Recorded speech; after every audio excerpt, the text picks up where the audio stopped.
Hello friends, आज solve करेंगे question number 5 of exercise 7.2। So let's see. Question is saying find the ratio, इसमें भी ratio find करना है, in which the line segment joining the points A and B is divided by the x axis. अब देखो यहाँ पे क्या हो रहा है, पिछले क्वेश्चन में क्या था, मेरे पास एक लाइन सेगमेंट था जिसका दो अलग अलग पॉइंट दिया था और जो तीसरा पॉइंट उसको कट कर रहा था उसका भी कोऑर्डिनेट गिवन था, बट यहां पे कोई तीसरा कोऑर्डिनेट गिवन नहीं है, बस ये दे दिया है कि ये एक्स एक्सिस से कट कर रहा है। अब हमें थोड़ा सा दिमाग लगाना पड़ेगा। क्या दिमाग लगाना पड़ेगा देखते हैं। तो सबसे पहले हम ए को ड्रॉ कर लेते हैं। ए का कोऑर्डिनेट है 1,-5, बी है पॉइंट, बी का कोऑर्डिनेट है -4,5। तो ये दोनों को ज्वाइन कर देते हैं, ये मैंने ज्वाइन कर दिया, लो ठीक है। अब ये जो लाइन है इसको कोई तीसरा पॉइंट कट नहीं कर रहा है।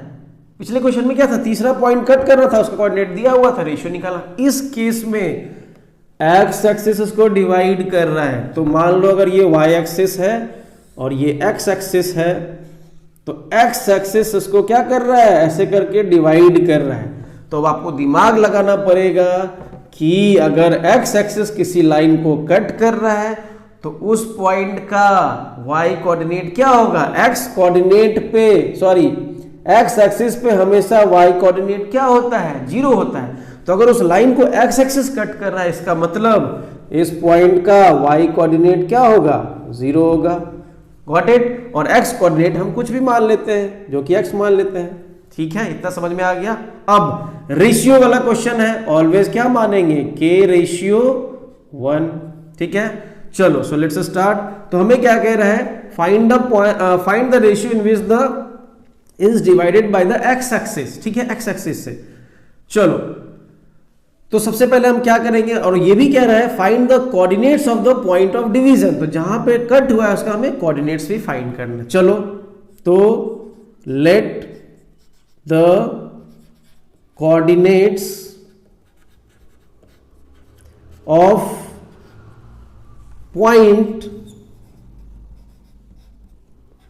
on x axis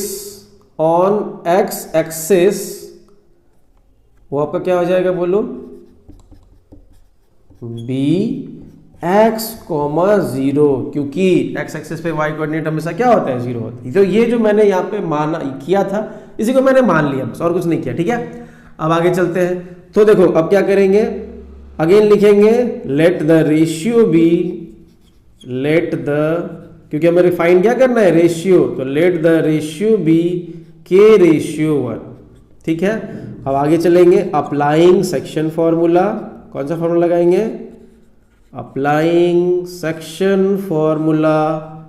section formula आपको पता होगा। देखो सेक्शन फॉर्मूला हम किस पॉइंट के लिए अप्लाई करेंगे, इसी सी पॉइंट के लिए। तो सी जो कि रेशियो क्या है, x, y जनरली होता है, पहले हम फॉर्मूला लिख देते हैं, mx2 plus nx1 upon m plus n और my2 plus ny1 upon m plus n। Got it. चलो अब देखो c का कोऑर्डिनेट, मुझे एक कोऑर्डिनेट पता है, y कितना है, 0। तो c x, 0 is equal to ये। अब इसका फॉर्मूला देखो, ये आपका फर्स्ट पॉइंट है तो ये हो गया x1 y1, ये सेकेंड पॉइंट है तो ये हो गया x2 y2, और ये हो गया आपका m और ये हो गया n, दैट्स इट। चलो तो mx2 k इंटू -4, सो k इंटू -4 प्लस nx1 मतलब 1 into 1 upon m plus n, तो k प्लस 1। Got it.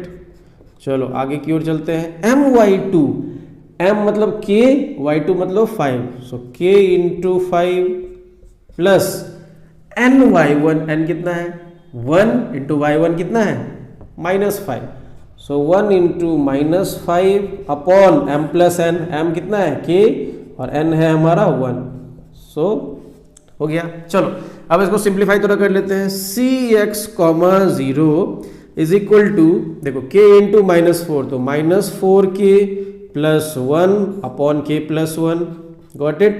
और इसको सॉल्व कर लेते हैं। 5k, 1 into 5, 5 -5 plus minus minus, -5 upon k plus 1।